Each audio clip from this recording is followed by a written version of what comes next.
Hello everyone, I hope you've all had a nice and restful summer. I am publishing this short video to provide two critical updates to the branch. One about the very important local agreement that was reached with the university regarding working conditions at Kiel, and the other about the new National Industrial Action ballots that opened last Wednesday. So first, the agreement. I'm pleased to advise that after a month of intense negotiations, UCU and the university have reached an agreement on the basis of the local claim that we submitted earlier this year.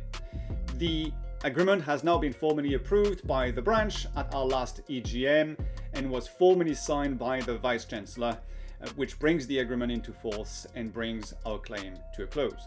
The local agreement is an important stepping stone in industrial relations at Kiel. It contains some very significant gains for our members and for university staff more generally. Academic probation will be cut from 3 years to 9 months. The university will now cover staff immigration costs. All staff categories at Kiel will now have a 30 days annual leave entitlement from day one of service. The university will develop a new policy on PSS careers. Staff who travel for work won't have to incur costs anymore when traveling for university business. The university will end the use of zero-hour contracts and will move people to indefinite contracts when there is no objective justification for the use of fixed-term contracts. A working group will be established to tackle the problem of workloads inflation. The university has agreed to a much improved joint statement on USS and will launch a governance review to look at the issue of staff representation on Senate. Now, there's much more to the local agreement than these headlines. And so if you haven't already done so, I'd strongly encourage everyone to take some time to read through the local agreement carefully. The agreement is attached to this email and is now available on the Kiel UCU website. Now, some of these changes will come into force and into effect immediately, but others will require further policy review and negotiation. Your UCU reps will be hard at work throughout the academic year to implement all aspects of the agreement. We'll keep you updated regularly, and as part of the agreement, UCU and the university have undertaken to carry out an implementation review in July 2023 to take stock and identify areas where further work might be required. But for now, I want to take a moment to re-emphasize how significant, how important this local agreement is for our branch.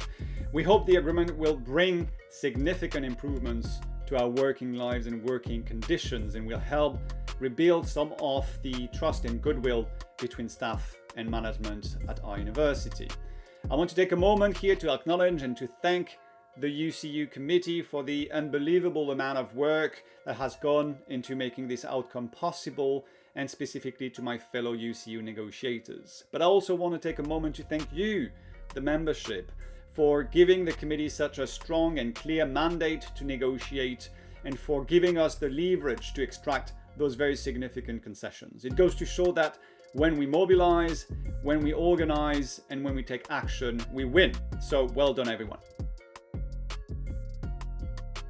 Now, as most of you will know by now, 70,000 UCU members across every university in the country are being balloted in the USS and Full Fights dispute as part of the UCU Rising campaign. And I know that some of you might be wondering why they're once again being balloted and asked to take action. And I want to give you two important reasons why it's critical that you return your ballot and that you vote yes. Now, this new ballot is not about local issues here at Kiel.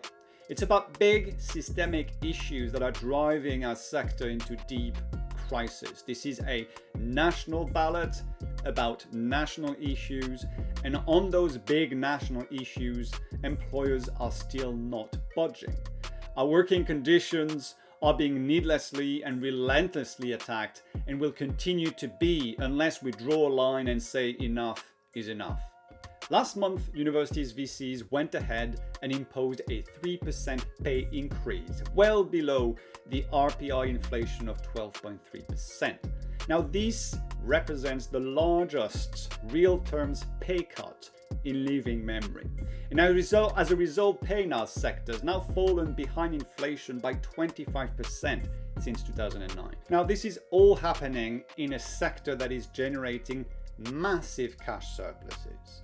Universities finished the last financial year with £3.4 billion more cash in the bank than they started with. So there is more than enough cash in the sector to pay staff properly.